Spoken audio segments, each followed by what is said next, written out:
અભય થઈને નિષ્પક્ષતાથી નિરપેક્ષ રીતે વાસ્તવિકતાનો અરીસો રૂપી સચોટ માહિતી લાવતો સત્યની સાથે અભય ટાઈમ્સ। સુરત સહિત સમગ્ર રાજ્યમાં ભ્રષ્ટાચાર વધી રહ્યો છે, ત્યારે સરકારી કર્મચારીઓના ભ્રષ્ટાચાર પર અંકુશ રાખતી એસીબી નાના અધિકારીઓને સતત ઝડપી લેતી હોય છે। ત્યારે સુરત જિલ્લાના માકડા અને વલથાણ ગ્રામ પંચાયતના તલાટી કમ મંત્રીને 40,000ની લાંચ લેતા રંગે હાથ ઝડપી પાડ્યો છે। સુરત જિલ્લાના કામરેજ તાલુકાના માકડા વલથાણ ગ્રામ પંચાયતમાં વર્ગ 3ના તલાટી કમ મંત્રી ભરતભાઈ કનુભાઈ વાળા ફરિયાદી પાસેથી ભાડે રાખેલી મિલકતના ગ્રાઉન્ડ ફ્લોરના વેરા બિલમાં ઉલ્લેખ ન થતો હોય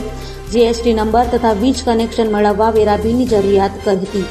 જેથી તલાટી મંત્રીએ 40,000 રૂપિયા માંગ્યા હતા। તલાટી મંત્રીએ વલથાણ ગ્રામ પંચાયતની કચેરીમાં 40,000 રૂપિયાની લાંચ લેવાનું નક્કી કર્યું હતું। વેરા બિલમાં ઉલ્લેખ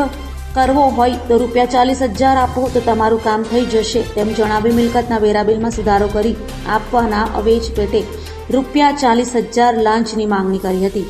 લાંચની રકમ ફરિયાદી આપવા માંગતા ન હોય એસીબીનો સંપર્ક કરી ફરિયાદ આપી હતી, જે આધારે લાંચના છટકા દરમિયાન ફરિયાદી સાથે હેતુલક્ષી વાતચીત કરી લાંચની રકમ સ્વીકારતા પકડાઈ ગયા હતા।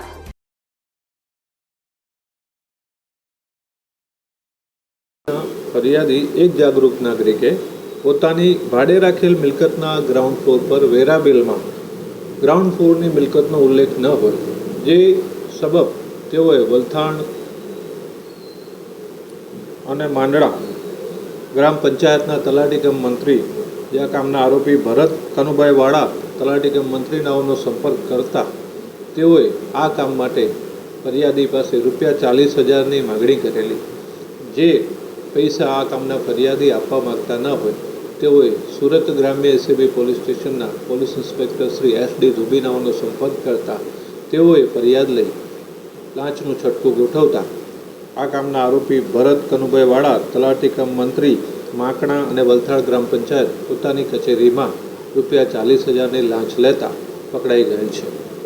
જે ગુનાની તપાસ Navsari ACB police station police inspector નાઓ આગળની તપાસ કરી રહેલ છે।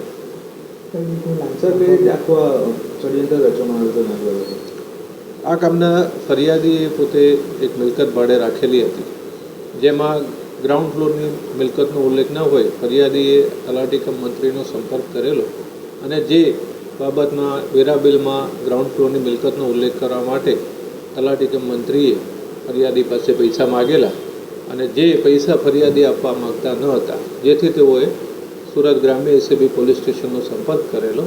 અને જે આધારે ગઈકાલે